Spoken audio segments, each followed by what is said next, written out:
আসসালামু আলাইকুম আপুরা, কেমন আছো সবাই? আলহামদুলিল্লাহ ভালো আছি। তো দেখো, পার্ট বাই পার্ট কিন্তু আপু তোমাদেরকে এই ব্লাউজটা সেলাই করে দেখাচ্ছি। কারণ ছোট ছোট করে দিলে না তোমরা মনোযোগ দিয়ে দেখতে পারবে, করতে পারবে।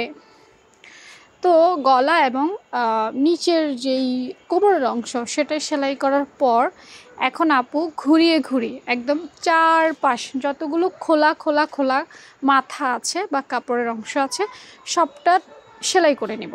দুইটা পার্টকে অ্যাডজাস্ট করে নেব। দুইটা পার্টকে অ্যাডজাস্ট করে নিলে হবে কি, আমার সেলাই করতে অনেক সুবিধা হবে। কারণ এই ডাবল পার্ট আমি যখন মোহরাতে হাতা লাগাতে যাব তখন আমার সমস্যা করবে, আমি যখন বডি সেলাই করতে যাব তখন আমার সমস্যা করবে, আমি তো যখন তাল পার্ট কাটিং করব তখন আমার সমস্যা হবে। তো এই সমস্যাগুলো যেন না হয় তাই দুটো পার্টকে অ্যাডজাস্ট করে একটা পার্ট করা হচ্ছে এবং প্রত্যেকটা সাইডে। আচ্ছা, এখন আসো, এইটা কিন্তু তোমরা হয়তো দেখতে পাচ্ছ খুব ইজি, আমি দুইটা পার্ট একসাথে সেলাই করে ফেলবার হয়ে যাবে। না ভাই, এই দুটা পার্ট সেলাই করার ক্ষেত্রে তোমাকে উপরের কাপড় এবং নিচের কাপড় এই দুইটার ফিনিশিং 100-এ 100 রাখতে হবে।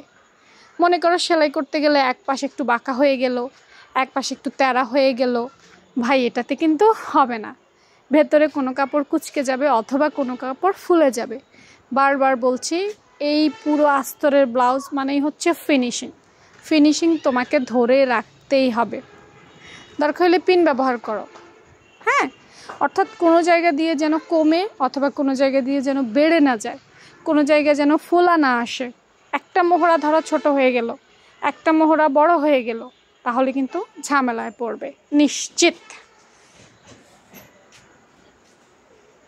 দেখো কতটা ধীরে সুস্থে আস্তে আস্তে একটু একটু করে আগাচ্ছি, আবার ফিনিশিং চেক করছি, আবার আগাচ্ছি, আবার ফিনিশিং করছি। ঠিক আছে?